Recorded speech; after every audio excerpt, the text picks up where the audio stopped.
Saludos amigos y bienvenidos a este programa especial Ven Oye Ve, que trata sobre el proyecto 184.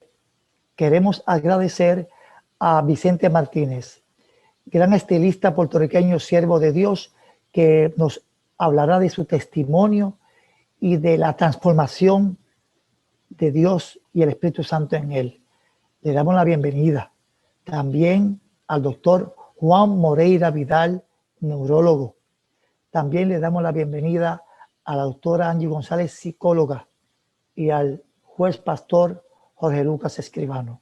Yo soy David Colón Lebrón y estamos originando en Radio Vida 90.5 FM, 1400 AM y también en las redes sociales, Facebook Live, canales YouTube, y se une en esta transmisión CTNI, Christian Television Network International, Senda.fm, canal de la Senda Antigua, en este programa especial. Y de inmediato voy a aprovechar a Vicente. Vicente es una persona muy comprometida y nos ha separado unos minutos para que nos hable de su testimonio y pueda decirnos, advertirnos la gravedad, si alguna, de este proyecto de ley 184, las terapias de conversión. Bienvenido, Vicente Martínez. Gracias por la oportunidad que me brindan de poder, pues, de una manera u otra, poder compartir cuán grandes cosas Dios ha hecho conmigo. Hay una de las cosas bien importantes que cuando escucho cada uno de los exponentes, veo de que esto es un detonador, lo que están tratando de aprobar. Porque yo vengo de un hogar de violencia doméstica, porque la gente pues habla mucho de mi testimonio, pero yo vengo de un hogar de violencia doméstica donde yo presencié la muerte de mi padre por manos de mi madre.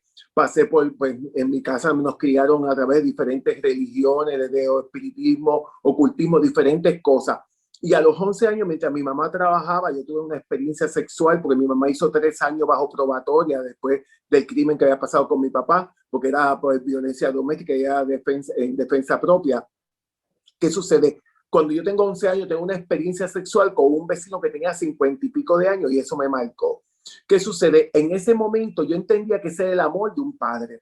Y una de las cosas que a mí me chocaba era que esa persona no me violó. Esa persona lo que hizo fue que me hizo una seducción, porque tocó unos puntos en un niño de 11 años que estaba en un desarrollo para poder lograr aquello que él quería. ¿Qué sucede? Eso mismo lo que iba haciendo era que había unas confusiones en mi mente. Es como los otros días yo le comentaba a alguien, yo le decía, yo no me acuerdo de una niña de estar viendo muñequitos, ni de esto, ni del otro, porque ya yo a los 11 años ya yo estaba experimentando la parte sexual. Y por ende, eso lo que hizo fue que abrió unas puertas de maldición en mi vida, porque me hizo y lo que hizo fue que hizo un desenfreno.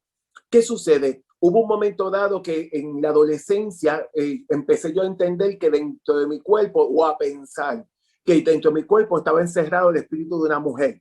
Y que ese espíritu de la mujer yo tenía que hacer unos cambios, cosas que nada más me la creía yo y en mi mente, porque Dios no se equivoca, Dios no crea, no es un espíritu que se casa con una espírita y tiene espiritito, eso no opera así.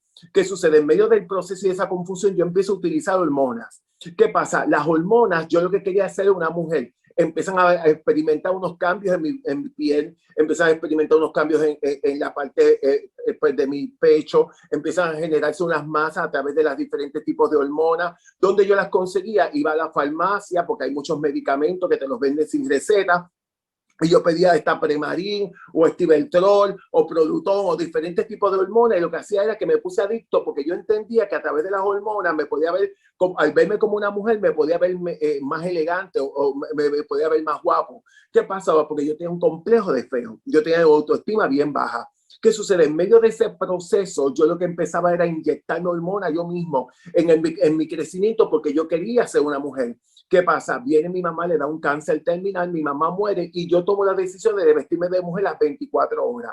Ya Vicente no se llamaba Vicente, se llamaba Priscila. Me voy a vivir a Nueva York con un muchacho dominicano. Allá empecé lo que era la prostitución. Me prostituía en diferentes tipos. En la 42 vendía mi cuerpo por dinero. Empecé usando marihuana, terminé usando crack. En medio del proceso hubieron unas diferentes experiencias en el cual pues me marcaban porque pues a través de la prostitución me exponía a diferentes peligros. ¿Qué sucede? En medio del proceso, a un vestido de mujer, todo esto ya estoy hablándolo, eso era en los 80, pues hoy en día yo llevo 33 años sirviéndole al Señor y pues cuando yo me convierto yo tenía 24 años, hoy tengo 57. ¿Qué sucede? En medio de ese proceso empecé yo a experimentar un montón de cosas y de confusiones. Había una batalla en mi mente. ¿Por qué? Porque aunque me podía ver como una mujer físicamente por tanta hormona y tantas cosas que me había hecho, pero mi interior, mi espíritu sabía que no lo era porque Dios no se equivocaba.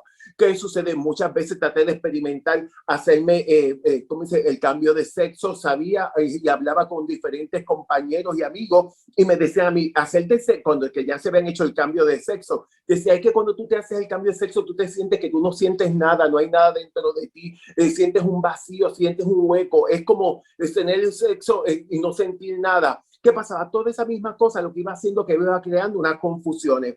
Pero ¿qué pasaba? En medio del proceso, mi tía ya me hablaba del evangelio. Mi tía no me estaba obligando ni me empujaba, sino ella me hablaba de la experiencia que ella había tenido con el Señor. ¿Qué sucede? Yo sabía que había una soledad. Aunque yo no quería que mi tía me hablara y aunque yo no quería que se me dijera nada, había un vacío, había una soledad, había una depresión en mi mente. ¿Cómo yo podía pagar ese pensamiento? A través de las drogas. Empecé usando marihuana y terminé usando crack. A través de esa misma situación trataba como de sedarme para no pensar. ¿Qué sucede? Hubo un momento dado que como mi tía me hablaba del evangelio, me meto un día en el baño y me hinco y le digo al Señor, yo quiero que tú me hables, yo me siento solo, yo quiero que tú me saques de esto porque yo me sentía preso. Y en ese momento empiezo a sentir ese amor de Dios. No ese Dios que a lo mejor la gente puede decir es un fanatismo o aquello o lo otro, o a veces yo escuchaba a través de lo que es el argot cristiano de que Dios lo que quería acabar conmigo, o que me quería tirar al infierno y había un montón de cosas, pero eso no lo estaba yo experimentando. Yo estaba experimentando un Dios de amor, un Dios que quería hacer grandes cosas conmigo, un Dios que empecé a mostrarme que él era el todo de mi vida. Y en ese momento empiezo yo a tener una experiencia con el Señor y yo estoy hablando, yo estaba vestido de mujer, con seno, me había puesto silicón en las caderas y yo era una mujer completa, aparentemente. ¿Por qué? Porque no puede ser completa porque Dios no se equivoca, Dios no me creó mujer. ¿Qué pasa? En medio del proceso, yo empiezo a escuchar a Dios. Y empiezo a escuchar a Dios hablándome, a decirme que tenía planes conmigo, que Él me iba a salvar, que tenía un propósito conmigo. Estoy hablando, yo era en el 87. Un día viene el Señor y me dice, cuando llegues a Puerto Rico vas a tener una experiencia conmigo. Y yo no lo entendía. Tengo un problema con el muchacho con quien vivía. ¿Qué pasa? Me voy de la casa, me voy a vivir, regreso a Puerto Rico un 29 de diciembre del 87. ¿Qué pasa? 2 meses más tarde estoy en un sitio que le llaman La Colectora en Santurce consumiendo marihuana y estoy compartiendo con 2 muchachos que eran mis mejores amigos, que yo eran gay también, pero ellos vestían de hombre y yo era el único que vestía de mujer las 24 horas. ¿Qué sucede? En ese momento Dios empieza a hablarme y a decirme que me tenía que ir para mi casa porque yo mañana tenía que trabajar y no entendía, pues ya yo trabajaba en Guapa como maquillista, pero vestido de mujer. Cuando ellos me llevan a mi casa por el desespero y la ansiedad que yo tenía, yo me despido de ellos y escucho a Dios cuando me dice, no los vas a volver a ver. ¿Qué pasaba? No lo entendía. Yo pensaba que era la marihuana que había consumido. ¿Qué pasa? Ellos me dejaron a la 1 de la mañana y a las 3 de la mañana los mataron a ellos. ¿Y por qué Dios me libró a mí y no a ellos? Yo no soy juez de Dios, pero sí sabía que Dios me amaba. ¿Qué pasa? Yo empiezo a buscar la salvación de ellos porque yo pensaba que podía sacar una persona de pena y llevarla a descansar. Voy a la iglesia vestido de mujer y entonces, ¿qué sucede? Yo empecé a ver el amor de Dios. Ese amor de Dios en el cual estuve por 2 meses yendo vestido de mujer y entonces yo entendía que yo tenía que trabajar conmigo, porque no era quitarme únicamente los senos con cirugía plástica como lo hice, no era cortarme el cabello, no era vestirme de hombre, era trabajar con mi mente, con esas batallas que yo tenía. Y hay momentos dados que yo veo con toda esta ley que tratan de acuartelarte, de decir, tú no puedes hacer esto, tratar de controlarte tu vida, aún mismo tratar de controlar los padres, controlar que los padres no puedan tener influencia sobre sus hijos. Entonces, ¿qué pasa? Cuando venimos a ver, si yo dejo, como podían decir en esa ley, de que un padre no puede llamar la atención si su hijo se quiere ir de viaje, claro, porque en esos viajes se da de que esté más adulto, toma ese niño y hace con él sexualmente lo que les da la gana. Entonces, ¿qué pasa? Porque hay mucha pedofilia, hay mucha zoofilia también con lo son los animales. Hay un montón de cosas y no tenemos toda la noche para yo hablar cada uno de esos puntos. Entonces, ¿qué sucede? Cuando venimos a ver, lo que está tratando es de minar. Y eso es lo que me pasaba a mí. Y yo llego a un momento dado que empiezo que aunque recibí el bautismo del Espíritu Santo, aunque veía los cambios, aunque veía ese amor de Dios y cómo Dios iba trabajando conmigo, que el Señor me decía, no me hagas tanto hincapié en la parte de afuera, lo que va a estar conmigo es el detenido es la parte de adentro. Entonces yo empecé a dejar que Dios trabajara conmigo, trabajara con mi corazón, empecé yo a ver esa experiencia de Dios. Entonces no solamente eso, sino que también pude tomar la decisión. Yo dije, yo me acuerdo que en aquel momento yo me convierto. Yo no podía ser maquillista para la gente porque pues no se entendía de que la mujer se debía arreglar. Había un montón de cosas, pero una cosa es lo que la gente me decía de acuerdo a la fe, de acuerdo a lo que ellos pensaban, y otra cosa es lo que Dios me decía y por dónde Dios me llevaba. Entonces, ¿qué pasaba? Dios era un trato de Dios conmigo directamente. Empecé a ver a ese Dios que me amaba, ese Dios que me cuidaba, ese Dios de detalle, ese Dios de tacto. Ese Dios en el cual, gracias a él, estoy hoy de pie. ¿Por qué? Porque yo estuve en la prostitución y yo me pude enfermar con una enfermedad venérea, con un SIDA, con cualquier cosa. Y Dios me guardó, Dios me protegió. Entonces, ¿qué sucede? ¿Por qué yo hoy en día, otros que estuvieron presos, como yo estuve, emocionalmente y espiritualmente, por qué no se le puede dar la libertad? Todo esto que está pasando, hacían más de 20 años, ya Dios me lo había mostrado un ayuno. Yo en ese ayuno, yo veía una cárcel y estaban un montón de jóvenes. ¿Qué pasa? Los jóvenes no los quieren destruir, los jóvenes no los quieren sacar, hacer con ellos lo que les dé la gana. ¿Por qué? Porque van a crear una sociedad contaminada. ¿Sabes una cosa? Yo sé que no tengo mucho tiempo, pero hay una cosa bien importante. Es tiempo de tomar acción. Es tiempo de levantarnos. ¿Por qué? Porque todo esto que está pasando no es la marcha que yo haga. No es lo que, porque mire, en estos 33 años yo he visto marchas contra el homosexualismo que ni votándola. Pero entonces, ¿qué se ha logrado? No es la marcha, es uno levantarse y tomar acción. Pues sabes una cosa, Dios es un Dios de estrategia. Dios es un Dios que te dice cómo vas a moverte, porque a un Gedeón le dio una estrategia. ¿Qué pasa? En medio del proceso es también la iglesia preparando, porque se habla de un avivamiento y el avivamiento ya está. Va a llegar un momento dado que toda esa mies, que ese trigo que está blanco, es toda esta gente que van a venir a las iglesias. ¿Qué pasa cuando esa gente llegan a las iglesias? ¿Cómo se voy a trabajar con ellos? ¿Cómo los voy a levantar? ¿Cómo los voy a restaurar? Porque mucho tiempo en el camino yo recibí mucho discrimen, mucho maltrato, aún cuando fui pastor, y muchas veces del mismo pueblo. Entonces es hora que levantemos, es hora que nos despertemos, porque a veces estamos en un sueño y no es ir únicamente a pelear, es hora de crear una estrategia para que cuando toda esa gente que van a estar minada emocionalmente y físicamente, nosotros lo podamos levantar, porque a eso es lo que Dios nos llamó. Ese es mi prójimo. Mi prójimo no es el que yo decido que es mi prójimo. Mi prójimo es ese transexual cuando llega a la iglesia y llega vestido de mujer, se te sienta allí. O esa mujer lesbiana se te sienta allí. O ese pedófilo que a veces nosotros discriminamos y hay gente que están con cuello y corbata y son pedófilos. Entonces es hora de levantarnos, es hora de nosotros crear estrategias dentro de las iglesias con el pueblo de Dios, porque sabes una cosa, en un pasado se predicó de una manera, pero este tiempo es diferente.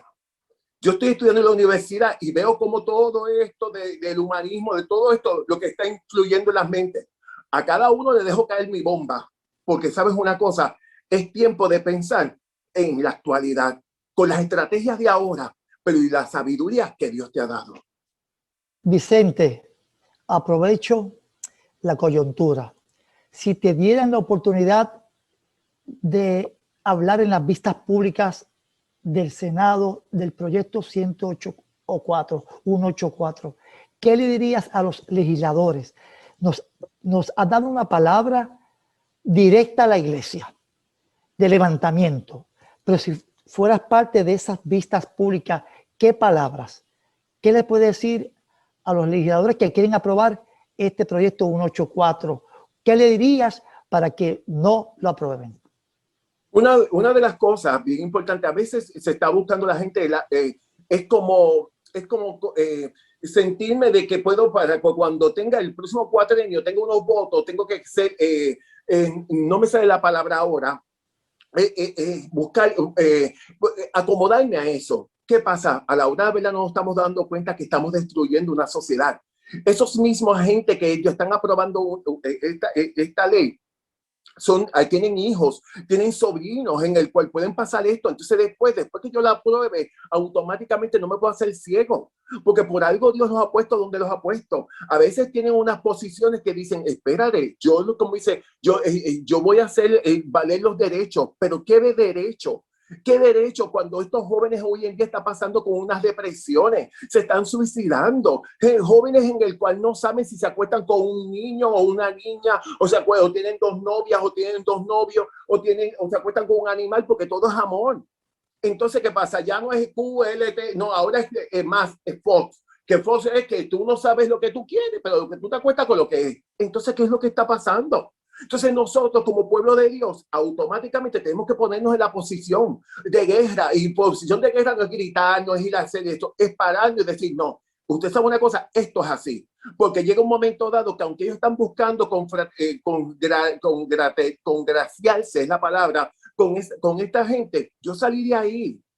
Y muchos de ellos que están buscando sus leyes, y puede buscar una ley, porque según como puedo pagar unas contribuciones, tengo que tener también unas leyes o unos derechos. Pero sabes una cosa, ellos están muchas veces cantando algo que a la hora de verdad no lo están sintiendo.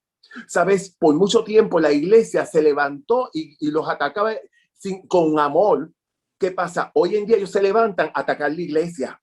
Entonces, ¿qué pasaba? Automáticamente nosotros tenemos que entonces entender que todo esto, aunque la ley se pueda tratar de poner y de levantarse aparentemente, pero Dios nos está levantando. Dios nos está poniendo una alerta y diciendo, es tiempo de cambiar la estrategia.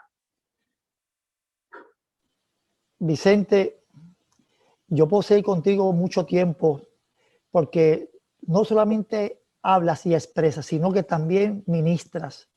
Pero quiero hacer algo diferente. Yo tengo a la doctora Angie González y al doctor Juan Moreira, que ellos tendrán su parte, pero como son profesionales de la salud, y si alguno de ellos quiere hacer una pregunta a Vicente, doctora Angie, doctor Moreira. Un saludo, Vicente. Dios te bendiga, mujer. Es una bendición poderte escuchar. Vicente, el argumento principal de propaganda para este proyecto 184, que en el cuatrienio pasado fue el proyecto 1000, es la supuesta existencia de unas terapias en donde a las personas que tienen diversidad sexual se les humilla, se les agrede, se les somete a unas terapias de medicaciones o terapias electroconvulsivas. Te pregunto, en el tiempo que tú estuviste relacionándote con personas en el mundo de la diversidad sexual, ¿tú conociste a alguien que hubiera recibido ese tipo de terapias? Me asombra escucharlo, porque yo nunca escuché personas que me decían nada, aún mismo ni ellos mismos. Mire, yo me acuerdo que la única vez que escuché algo que era contra lo que podía hacer aparentemente la iglesia era que estábamos en un sitio y hicieron una marcha allá contra eso. That's it. Pero fuera de eso, nunca escuché. Yo mismo, cuando yo salí de todo este estilo de vida, yo tenía unas batallas, unos issues, y yo me acuerdo que yo tenía que buscar a alguien que me ayudara. Y yo había leído un libro de una mujer, de una psicóloga cristiana que se llama Elaine Westmajer. ¿Qué pasa? Yo me fui donde esa señora con tanto amor, con tanto detalle. Esa señora sentada en aquel sofá, en aquella oficina, me fue trabajando y me fue llevando, y eso a mí me ayudó. Porque a la hora de la verdad pude entender tantas cosas, pero a la misma vez también pude ser libre emocionalmente de muchas áreas. ¿Qué sucede? Por ende, doctora, nunca, pero nunca había escuchado sobre esas terapias de que te hacen electroshock ni nada por el estilo, porque si digo que los escuché, sería mentir. Gracias. Gracias, doctor Angie González. Doctor Juan Moreira Vidal, neurólogo. El escuchar a Vicente, ¿qué pregunta usted entiende como profesional de la salud le puede y le debe hacer en este momento en que hemos sido ministrados? Dios los bendiga. Me he gozado de ese testimonio. Ya la doctora González hizo una de las primeras preguntas que a mí me interesaba hacer, si él o compañeros que él tenía para el tiempo donde era joven y experimentaba esos cambios en su disforia de género, si habían sido expuestos a terapias hormonales o electroconvulsivas, y él comentó que no. Veo que Vicente es alguien pasional y le tengo que preguntar un par de cositas. ¿Hubiera él estado listo a los 15 años para que alguien le hubiese presentado las terapias afirmativas que quieren impulsar hoy en día? ¿Hubiese estado él con oído abierto para lo que están tratando de mencionar como alguien que sirva de guía terapeuta para una terapia de ayuda en su identidad, por no llamarle terapia de conversión, lo cual ha sido un término muy vago? Y la tercera, que es parte de lo mismo, viendo del hogar disfuncional que él sale, ¿te hubiese gustado tener padres que te apoyaran y te guiaran, que aunque no fuesen perfectos, te hubiesen podido llevar a un terapeuta para ayudarte a trabajar contigo mismo, no tan solo en tu identidad sexual, sino en tu identidad completa como persona? Gracias, doctor. Fíjese, cuando yo vengo, mi mamá era muy fuerte conmigo. Mi mamá era una persona, porque ella veía el estilo de vida, porque yo era un niño con manerismo aún desde niño. Y yo me acuerdo que hasta me llevaron no a sitios de conversión, sino me llevaron a un centro espiritista, y ahí me pararon, me desnudaron, me pararon encima de una banqueta y me echaron un alcoholado que se llamaban el alcoholado bendito, que aquello era como si fuera un fuego por todo el cuerpo, pero salí igual que como entré. No había ningún cambio porque no lo podía ver de esa manera. ¿Qué sucede? Dentro del proceso, mi mamá era fuerte conmigo, pero mi mamá era fuerte conmigo ya después, cuando antes que ella muriera de cáncer, entendí por qué. Porque ella se preocupaba, ella sabía el estilo de vida que yo estaba tomando. Ella sabía lo que me esperaba, porque lo que la gente no habla es que la vida del homosexualismo es una vida muy triste. Es muy depresiva, un estilo de vida en el cual tú quieres salir a hacer unas cosas en tu mente, y yo me metí en cuartos oscuros y tenía sexo con grupos de personas que no se hizo en el camino. Pero ¿qué pasaba? A la hora de la verdad había un vacío, había una soledad. Entonces, ¿qué pasaba? Mi mamá lo sabía. Mi mamá sabía que yo caminaba para ser un transexual y por ende era muy abusado.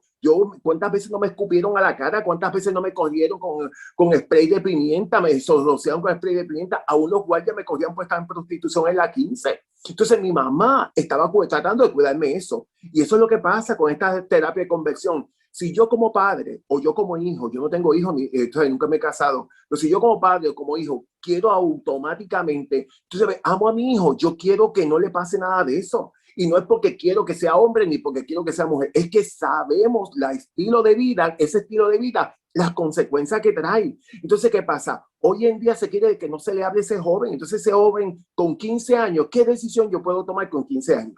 Cuando ya yo a los 11 años me estaba prostituyendo. ¿Con qué decisión yo puedo tomar y puedo estar claro hacia dónde voy si no tengo forma de que me dirijan? A veces dicen, es que ese niño, yo veo artistas que visten a las nenas y a los nenes de nena o de nene, como dice, porque eso es la preferencia. Mire, yo me acuerdo que en ese entonces yo conocí un transexual que él desde chiquito, su mamá quería tener una nena y él lo que tuvo fue un varón. Y ella empezó a criarlo y a vestirlo como una nena. Llegó un momento dado que en su adolescencia ella misma le pagó el cambio de sexo. Pero lo que la gente no dice es que cuando tú te vas a hacer el cambio de sexo, a ti te tienen que llevar te llevan a unos tratamientos psiquiátricos para ver si tú emocionalmente estás preparado. Entonces, por ende, ¿qué quiero decir para no tomar más tiempo? Yo no estaba preparado como adolescente para poder, como dice, porque el niño no se puede dirigir a sí mismo, al niño hay que dirigirlo. Y eso es lo que están tratando ahora, que los padres no lo dirijan, que sus abuelos no lo dirijan, que sean dirigidos por aquel que tiene una influencia sobre él para poder lograr unas cosas sexualmente o lo que pueda sacar de ese niño. Gracias por la contestación. Gracias por la contestación. ¿Dirías tú, dado que viviste ese estilo de vida, siempre en los medios se ha recalcado que la depresión y el suicidio es secundario, en este caso del proyecto 184, a las terapias de conversión. Vicente, dirías tú, ya que no estuviste nunca expuesto a ese tipo, a terapias que te trataran de llevar en tu identidad, ¿son secundarias las depresiones mayores severas u otros síndromes neuropsiquiátricos y hasta el suicidio secundarios a las terapias de conversión, o aparte del combo que vive una persona trans? No solamente la persona trans, es que aún mismo el que no se viste de mujer tiene a veces unas cosas que ha pasado en su niñez que le chocan en su mente, emocionalmente. Entonces, ¿qué pasa? Si a eso se crea, se adaptan unas cosas en el rechazo de mi mamá, porque pues ella entendía que yo estaba tomando unas preferencias, aún mismo se añadían otros elementos, automáticamente era un detonante. Entonces, vemos hoy en día, vamos, que eso es lo que no se habla. ¿Por qué muchos muchachitos están en depresiones? ¿Por qué muchos muchachitos están de esto, que han tomado esta decisión, están en depresiones y tienen unas batallas? ¿Por qué? Porque la vida del homosexualismo es una vida de mucho maltrato y eso no se habla. O sea, yo estaba en elemental, en la intermedia, en el superior y en todas esas áreas me tiraban con piedra, me escupían, los muchachitos eran crueles. Entonces en el vecindario yo pasaba por la calle y lo menos que me decían era un montón de cosas. Entonces, ¿qué pasa? Uno como niño está recibiendo todo este tiempo ese bullying, esa situación emocionalmente.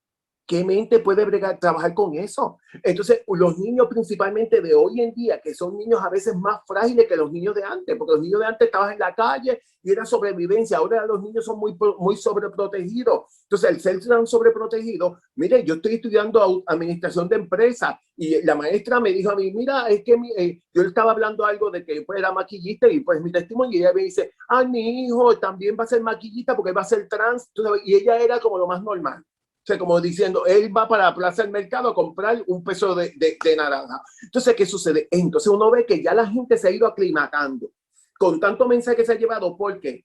Porque si yo vengo y empiezo a decir, ese muchachito, el padre y la madre de ese muchachito va a defender su muchachito.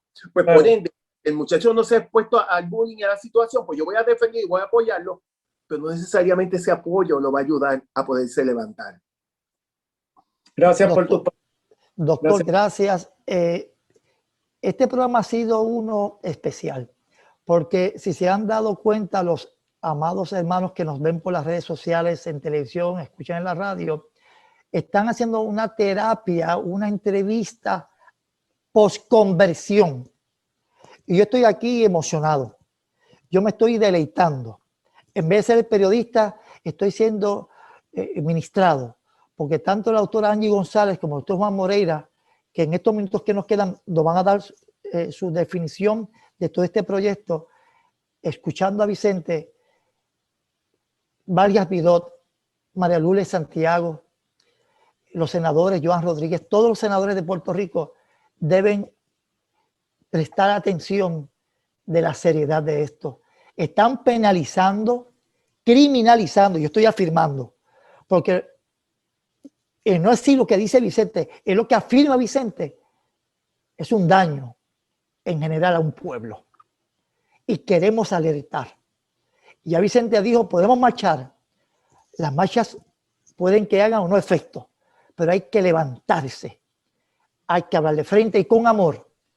Y estos minutos finales, no sin antes darle las gracias a Vicente. Vicente, después queda hasta el final, pero quiero también el diagnóstico de estos profesionales de salud que están siendo atacados, porque son los profesionales de la salud que ayudan a que la persona sea transformada.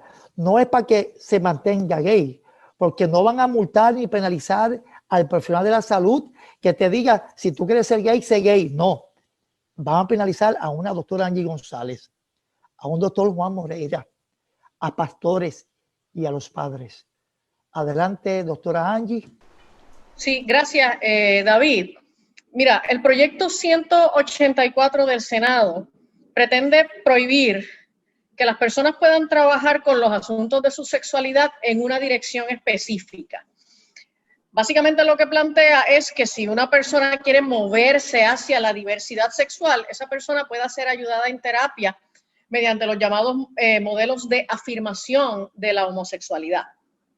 Sin embargo, si una persona siente atracción o identidad sexual diversa, pero no la desea, por las razones que sean, y esa persona quisiera trabajar en terapia para explorar una ruta en la dirección de afirmar su sexualidad conforme a su biología y su comportamiento heterosexual, el proyecto 184 prohíbe no solamente a los profesionales que den ese servicio, prohíbe a los padres que busquen esos servicios para sus hijos, pero peor aún, y para mí eso es lo más dramático y lo más escandaloso de este proyecto, le prohíbe a ese paciente que pueda, conforme a lo que es la ética de las profesiones de la salud, le prohíbe a ese paciente que sea él quien asuma la autonomía de su proceso, quien establezca la meta de su terapia.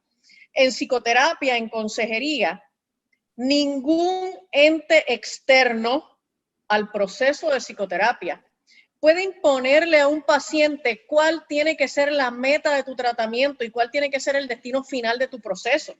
Eso es algo que el cliente viene y lo trae, ¿ok? Ahora, es evidente que este proyecto 184, que a mí me resulta mucho más peligroso que el proyecto 1000 que se discutió en el cuatrienio pasado, porque el proyecto 1000 que se discutió en el cuatrienio pasado iba solamente en busca de prohibir para los menores.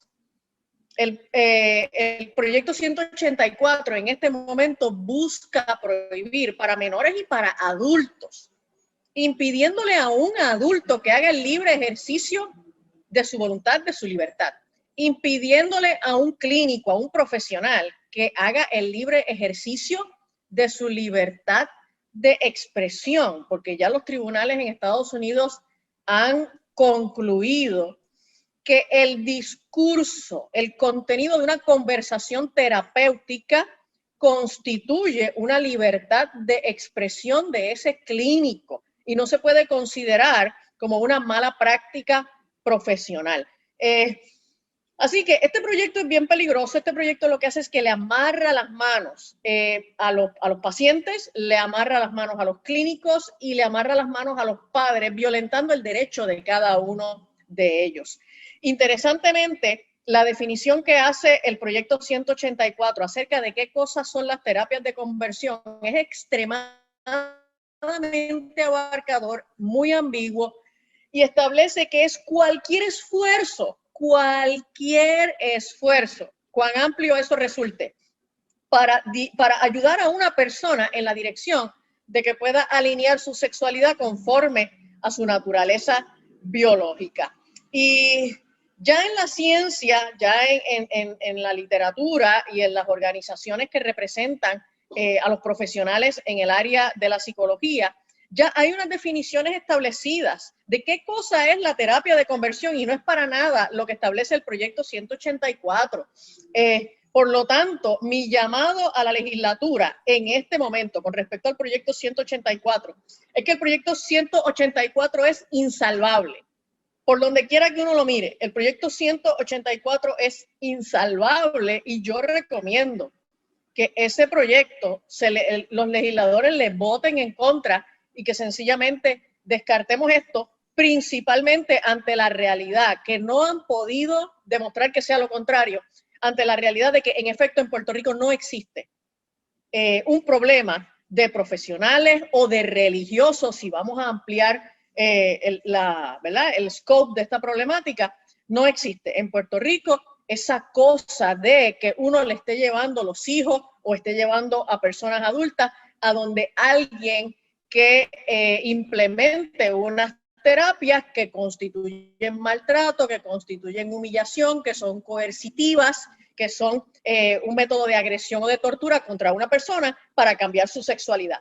Eso en Puerto Rico no existe, eso no han podido demostrar que exista, así que verdaderamente el proyecto 184 no tiene que ver con proteger el bienestar de nadie, tiene que ver con atraer la industria de los cambios, ¿verdad? De los procedimientos de cambio de reasignación de sexo, que son industrias altamente lucrativas, son industrias muy millonarias y sabemos que lo que hay detrás del proyecto es eso, la contemplación de una oportunidad para unos proyectos altamente lucrativos en la industria de la reasignación sexual. Gracias, doctora Angie González. En estos minutos finales, sé que he sido injusto por darle tan poco tiempo al doctor Moreira, pero denos un análisis de su concepto en este proyecto 184. Para nada, David, me has dado el tiempo justo. Yo creo que todos nos hemos gozado de cómo ha sido la aportación de Vicente y de la doctora Angie González. Quiero empezar con el punto que ella dejó. Usted puede verificarlo en Dr. Google, que el mercado de la reasignación de sexo en el 2019 dejó aproximadamente unos 180-185 millones de dólares en Estados Unidos.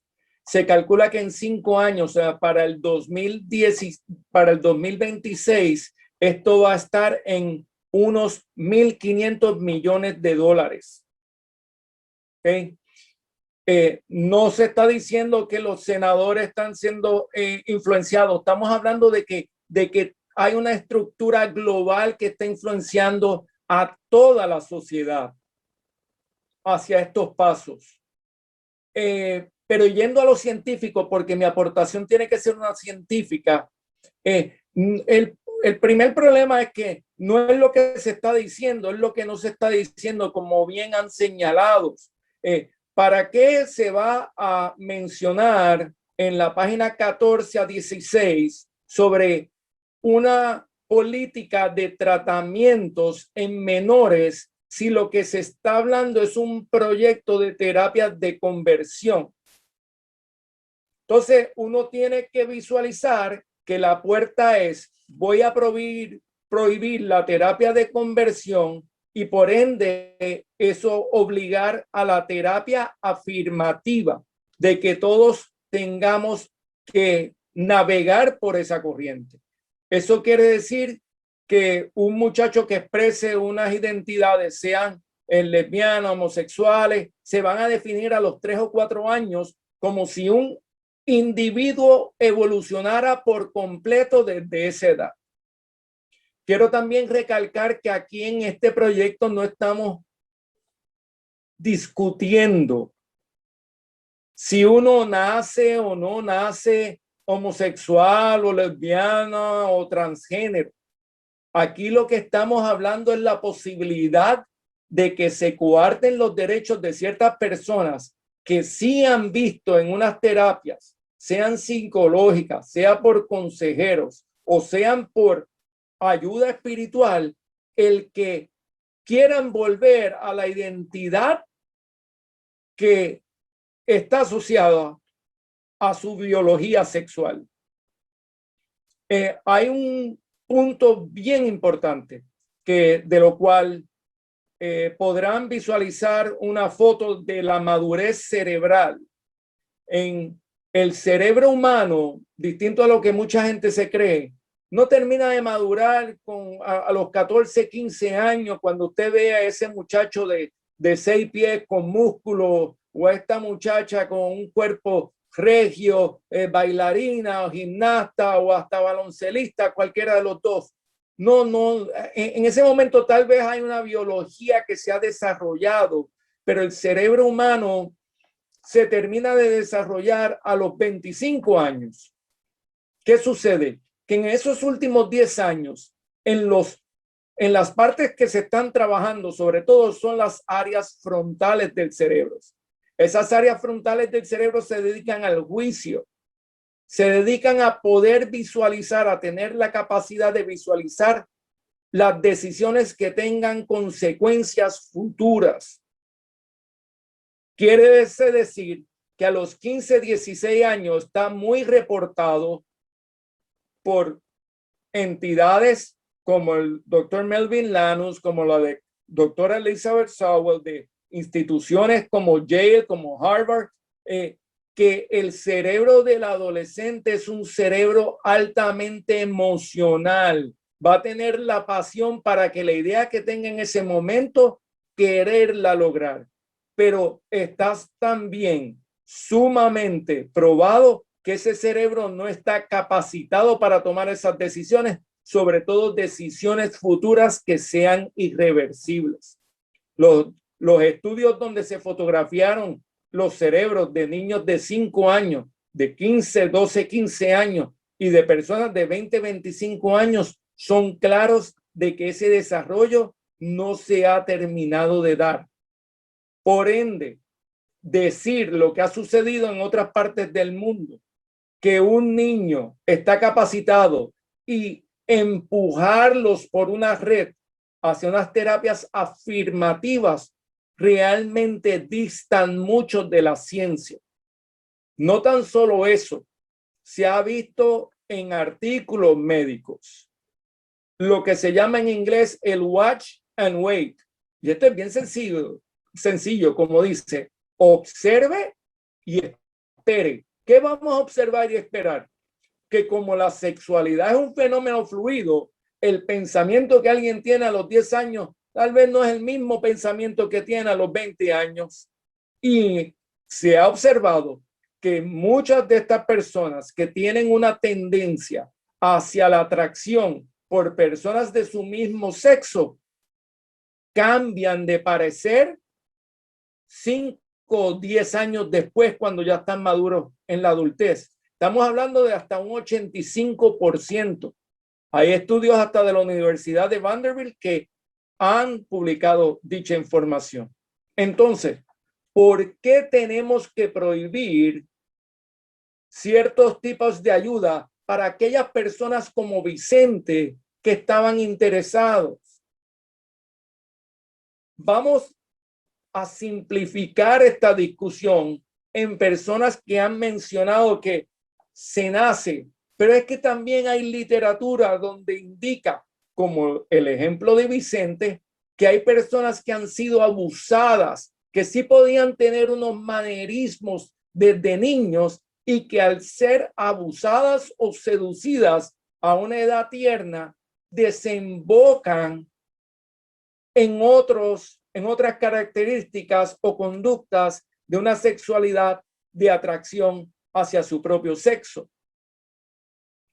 Esas personas les vamos a negar el derecho de que si quieren regresar a tener la identidad sexual, la tranquilidad y la paz de tener atracción por personas de otro sexo, o punto de no tener atracción sexual por alguien, porque aquí siempre todo lo estamos definiendo como sexo, sexo y sexo, y no hemos podido visualizar que todos estos proyectos en una población de niños, lo que estamos haciendo es fomentar la sexualidad. Finalmente, quiero mencionar que como en heterosexuales, algo que se ha perdido, hay un estudio que se hizo con una población sobre 600,000 personas entre el Reino Unido y los Estados Unidos, y muchas personas de diversidad de género demostraron tener características y condiciones neuropsiquiátricas. Y esto es bien importante señalarlo, porque había una gran población que caía en el espectro de autismo, había una gran población que caían en percepciones sensoriales con deficiencias, lo cual puede ser que eso también explique por qué hay cierta población que se siente tanto cuando le llevan la contraria en una terapia, o que se sientan amenazados porque pueden estar hipersensibles. Pero había también alta incidencia en depresión mayor, en bipolaridad, en esquizofrenia, en abuso de sustancia y en baja empatía. Entonces, pregunto yo, si el salubrista, si el terapeuta va a ayudar a un paciente, a un cliente que le llega y tiene que adentrarse en asuntos personales para resolver su condición neuropsiquiátrica, ¿espera la legislatura que no se vaya a tocar sus asuntos sexuales?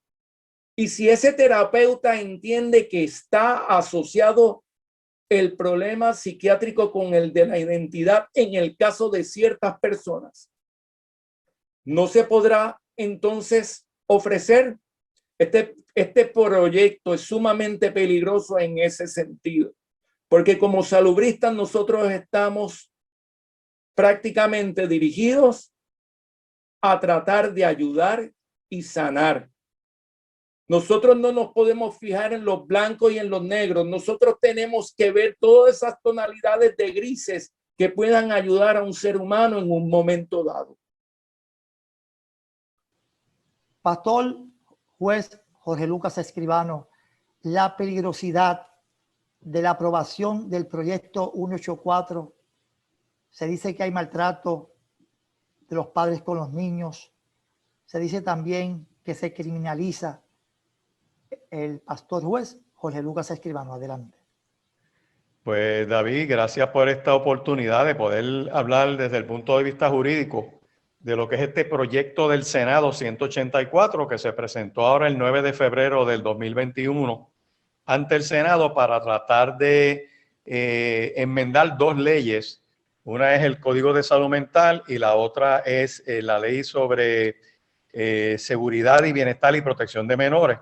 Y uno se pregunta, ven acá, ¿qué es lo que está pasando aquí? Pues mira, este proyecto está defectuoso desde el punto de vista jurídico. ¿Por qué? Porque cuando los jueces en los tribunales van a aplicar la ley a los hechos que le plantean, tienen que mirar pues lo que aplica de la ley, pero en leyes, ¿verdad? Según van fluyendo, una de las cosas que buscan los tribunales, los abogados, todo el que va a plantear algún punto de vista en los tribunales es qué dice la ley, pero cuál es el propósito legislativo, qué investigación se hizo, qué contenido hay que produce la ley. Y cuando tú miras, por ejemplo, para que tengas una idea, esta exposición de motivos va dirigido a prohibir una cosa que se llama terapias de conversión. Pues yo hice el ejercicio que yo hacía siendo juez cuando estaba, ¿verdad?, en la judicatura, ya yo estoy jubilado.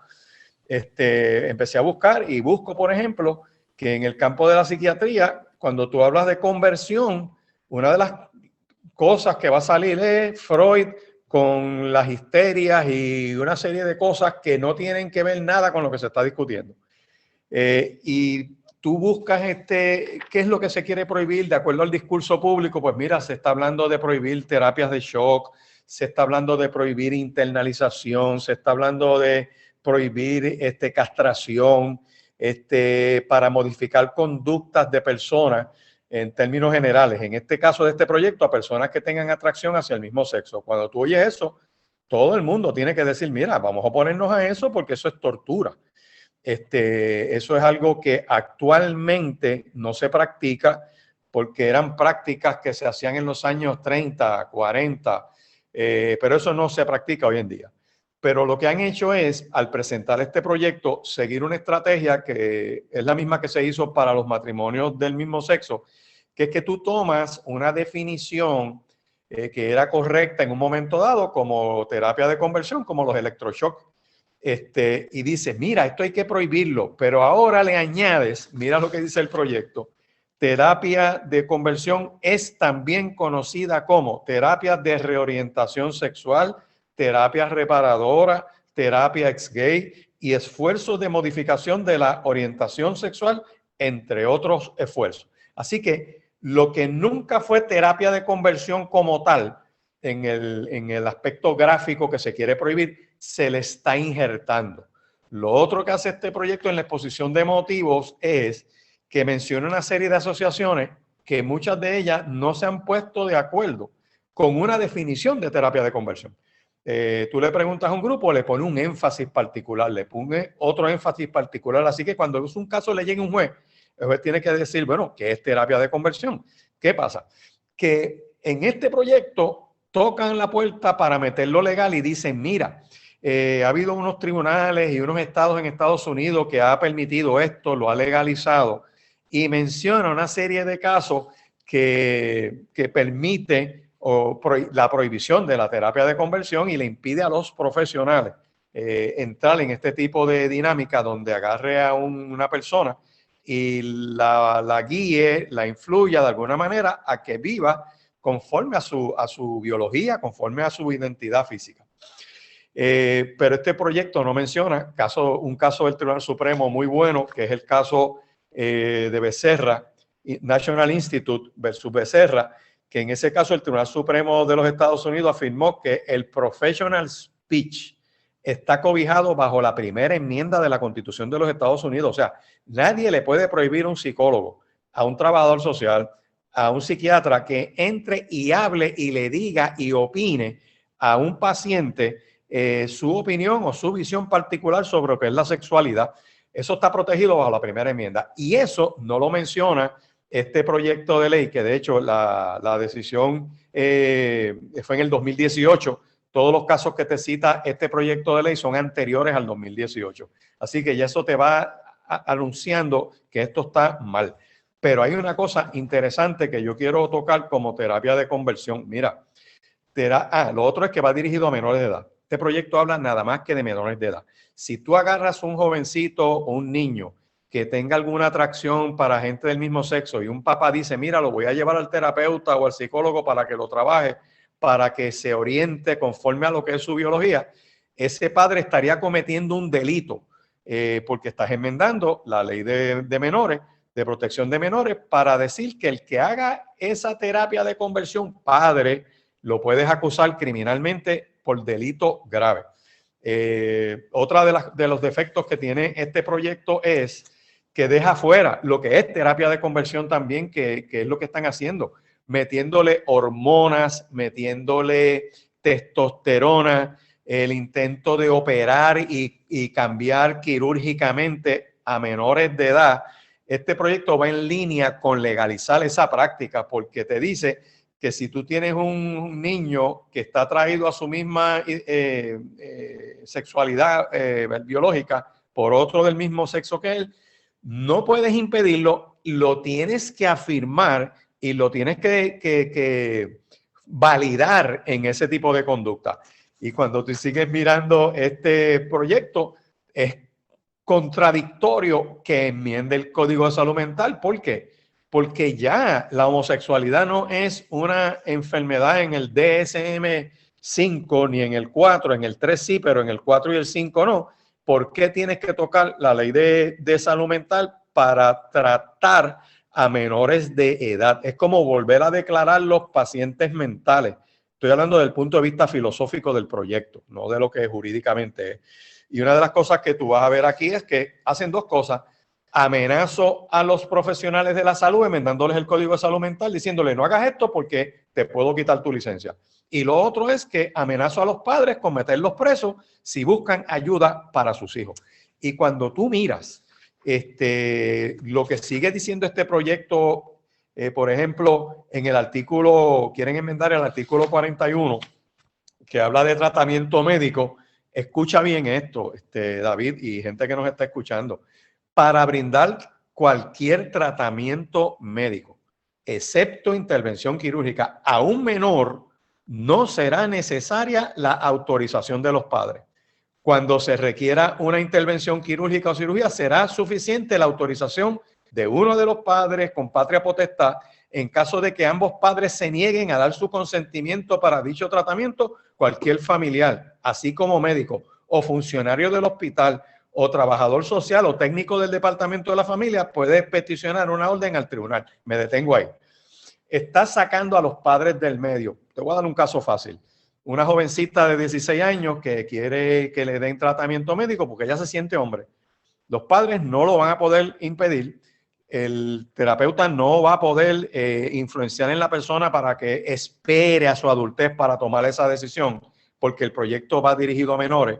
Y jurídicamente, de acuerdo a este artículo, tú los puedes sacar del medio y darle hormonas, darle medicamentos, meterle química a ese cuerpo y en última instancia ir al tribunal y autorizarle un cambio estético en su cuerpo por fiat judicial y sacando a los padres. Eso está en blanco y negro ahí.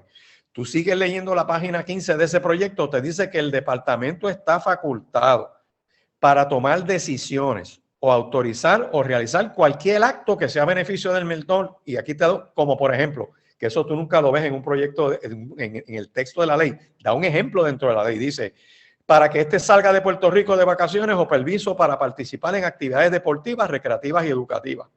Te doy otro ejemplo. Imagínate que la clase de high school de la escuela de Carolina dice, vámonos de viaje a las islas de Grecia. Queremos qué sé yo, de high school, de graduación. Y tú le dices a tu hijo, no, tú no vas para ese viaje, yo no voy a autorizar eso. Pues pueden ir el departamento al tribunal para obligarte a ti a que lo dejes ir. O sea, es como sacarle los hijos a los padres de las manos. Este proyecto está mal. Este proyecto tiene un problema filosófico, problema de la terapia, de la definición, que es bien ambigua. Va dirigida solamente a impedir que se trate esta cuestión de la diversidad de cuestiones sexuales. Prácticamente impide que se afirme la heterosexualidad y le autoriza tratamiento médico a espaldas de los padres. Así que eso es peligroso. Este proyecto es tóxico. Este proyecto va a causar unos males terribles. Imagínate que un tribunal le autorice a un niño, un joven, una operación y cuando llegue a los 22 años, a los 23, quiera cambiar su decisión. ¿Qué va a pasar? Y de eso hay muchos casos que están ocurriendo. Así que esto a grandes rasgos, ¿verdad? Te da una idea por lo menos jurídicamente, los defectos que tiene este proyecto. Yo creo que es insalvable. Hay que hacer un proyecto sustitutivo o quitarle todas esas cosas que le están poniendo para jugar con dos leyes que básicamente lo que hace es quitarle los menores a los padres y obligar a los profesionales a darle un tratamiento que puede ser nocivo y tóxico a un joven que después quiera cambiar su decisión. Así que esa es mi opinión. Gracias, Pastor Juez Jorge Lucas Escribano. Y seguimos en este programa especial sobre el proyecto 184-185 de la terapia de conversión. Queremos agradecer doctor Juan Moreira Vidal, doctora Angie González, Vicente Martínez, Pastor Juez Lucas Escribano. A todos les damos las gracias por orientar en el aspecto científico, médico, transformación, jurídico, pastoral en este día especial. Soy David Cono Lebrón y agradecemos a Radio Vida, a CTNI, las redes sociales, canales YouTube, Facebook Live y a Freddy Vadillo y a los muchachos, hermanos y hermanas que ayudaron para que este programa fuera un éxito. Bendiciones. Hasta la próxima. Somos más que vencedores. Amén.